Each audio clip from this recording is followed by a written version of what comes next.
कांग्रेस का यह वक्तव्य बहुत दुर्भाग्यपूर्ण है और भारत के इस्लामीकरण करने और भारत को विभाजन की ओर धकेलने का एक कुचेष्टा का एक हिस्सा है। और रंगनाथ मिश्रा कमेटी ने एक प्रयास किया था। उस समय भी उस कमेटी की जो रिपोर्ट थी वो इस बात की ओर ध्यान आकर्षित करती थी कि ओबीसी वर्ग को मिलने वाला जो 27% आरक्षण है उसमें 6% आरक्षण मुस्लिम को दे दिया जाए।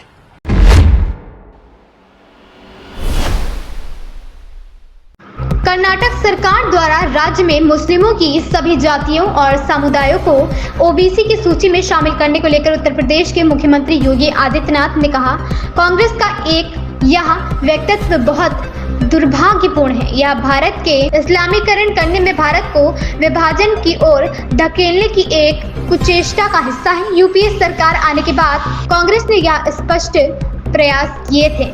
उस वक्त भी भाजपा ने बड़ा आंदोलन किया था, तो चाहे वहाँ जस्टिस वर्मा समिति की रिपोर्ट हो या सच्चर समिति की रिपोर्ट, वे सभी कांग्रेस द्वारा ओबीसी एससी एसटी के आरक्षण को लूटने के प्रयास से पीएम मोदी ने इन मुद्दों की ओर देश का ध्यान आकर्षित किया है।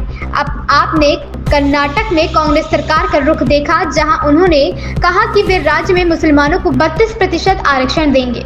यह क्या है? सच सामने आ रहा है। इससे पता चलता है कि देश के प्रति इनकी मंशा अच्छी नहीं है। जिसमें मुस्लिम्स की ऑलमोस्ट सभी जातियों को भी शामिल करने के भी मामले कुछ सामने आ रहे हैं। आप किस तरीके से देखते हैं इसको?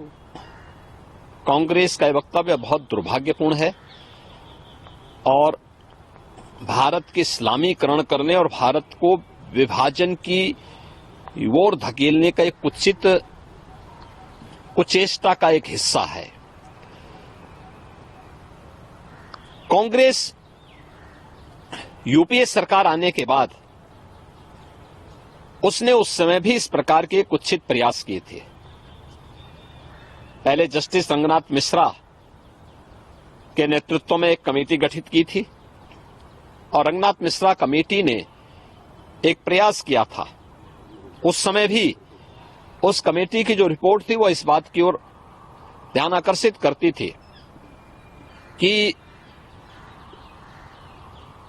ओबीसी वर्ग को मिलने वाला जो 27% आरक्षण है उसमें 6% आरक्षण मुस्लिम को दे दिया जाए।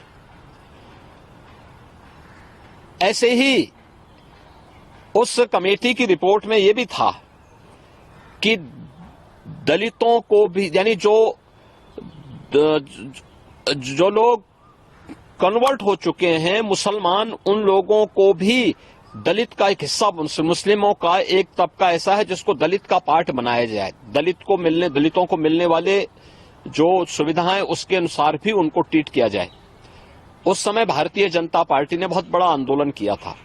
तो चाहे वह जस्टिस रंगनाथ मिश्रा कमेटी की रिपोर्ट यूपीए गवर्नमेंट के समय रहे हो या सच्चर कमेटी की रिपोर्ट, ये ओबीसी एससी एसटी के आरक्षण के अधिकार पर डकैती डालने की कांग्रेस की कुत्सित मंशा का प्रयास था।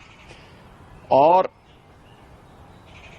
प्रधानमंत्री मोदी जी ने जिन मुद्दों की ओर देश का ध्यान आकर्षित किया है, जिस पर उन्होंने कहा है कि ये अनुसूचित जाति, जनजाति और पिछड़ी जाति के लोगों के हकों में ये लोग लूट करना चाहते हैं, लूट मचाना चाहते हैं। आपने कल कांग्रेस की कर्नाटक की गवर्नमेंट के उसको देखा है जिसमें उन्होंने कहा कि साहब हम मुसलमानों को 32% आरक्षण देंगे। ये चीजें क्या है? ये सच उजागर हो रहा है और कांग्रेस के कुछ सांसद भी सैम पेत्रोदा की बातों का समर्थन कर रहे हैं। जो सांसद पद के प्रत्याशी हैं वे लोग समर्थन कर रहे हैं। तो ये चीजें दिखाती हैं कि इनकी मंशा देश के प्रति अच्छी नहीं है।